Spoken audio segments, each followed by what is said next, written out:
ಗುರುವಾರ ಬೆಳಗ್ಗೆ ಏನು ಜಾತ್ರಾ ಮಹೋತ್ಸವಕ್ಕೆ ಎಲ್ಲ ಭಕ್ತಾದಿಗಳಿಗೆ ಉಚಿತವಾಗಿ ಬಸ್ ವ್ಯವಸ್ಥೆ ಮಾಡಿದ್ದಾರೆ. ಆ ಭಕ್ತಾದಿಗಳೊಬ್ಬರು ಉಚಿತವಾಗಿ ಬಸ್ ವ್ಯವಸ್ಥೆ ಮಾಡಿ ತುಮಕೂರಿಂದ ಮತ್ತು ಎತ್ತೂರಿಂದ ಮಾಡಿದ್ದಾರೆ. ಅವತ್ತು ಮಧ್ಯಾಹ್ನ 1:30 ಗಂಟೆಗೆ ರಥೋತ್ಸವ ಇದೆ.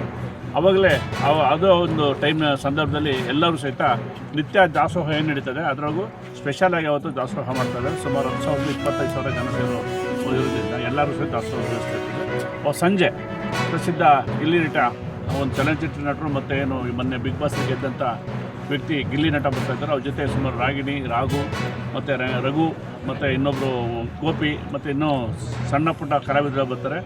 ಮತ್ತು ಏನು ಸರಿಗಮಪದಲ್ಲಿ ವಿಜಯಾದಂಥ ಮಕ್ಕಳು ಸಹಿತ ಬರ್ತಾಯಿದ್ದಾರೆ. ಅದ್ದೂರಿ ಕಾರ್ಯಕ್ರಮ ಇದೆ. ಅವತ್ತು ಸಹಿತ ಎಲ್ಲ ಊರಿನ ಭಕ್ತಾದಿಗಳು ರಮೇಶ್ ಅಣ್ಣವರು, ರಾಮಣ್ಣವರು ಎಲ್ಲ ಸೇರಿ ಊರಲ್ಲಿ ಅವತ್ತು ಸಹಿತ ಊಟದ ವ್ಯವಸ್ಥೆ ಸಾಯಂಕಾಲ ಮಾಡೋದು 25,000 ಜನಕ್ಕೆ. ಅವತ್ತು ಹೆಚ್ಚಿನ ಸಂಖ್ಯೆಯಲ್ಲಿ ಬರಬೇಕು ಭಕ್ತಾದಿಗಳು ಸೇರ್ಕೊಳ್ತಾರೆ. ಮತ್ತು ಇರ್ತಕ್ಕಂಥ ಕಲಾವಿದ ಮುನಿಗಳು ಮತ್ತು ಏನು ಗಿಲ್ಲಿ ನಟನ ಅಭಿಮಾನಿಗಳು ಹೆಚ್ಚಿನ ಸಂಖ್ಯೆಯಲ್ಲಿ ಸೇರ್ತಾರೆ ಅಂತ ಇವತ್ತು ಅಲ್ಲಿ ಗೊತ್ತಾಗೋದ್ರಿಂದ ಈ ಒಂದು ಕಾರ್ಯಕ್ರಮ ಅದ್ದೂರಿಯಾಗಿ ನಡೆಸ್ಕೊಡ್ಬೇಕು ಅಂತ ಹೇಳಿ ಯಾವತ್ತಿಂದ ಯಾವತ್ತರೆಗೂ ನಡೀತೆ ಏನು ಇವತ್ತಿನ ಹಿಡಿದು ಕಾರ್ಯಕ್ರಮ. ಇವತ್ತು ಬುಧವಾರ, ಗುರುವಾರ, ಶುಕ್ರವಾರ, ಶನಿವಾರ ಗಂಟ ಕಾರ್ಯಕ್ರಮ ಇದೆ. ಗುರುವಾರ ಮಾತ್ರ ಸ್ಪೆಷಲಾಗಿ ಒಂದು ಅದ್ದೂರಿ ಸಾರ್ವಜನಿಕ ಕಾರ್ಯಕ್ರಮ. Okay, thank you.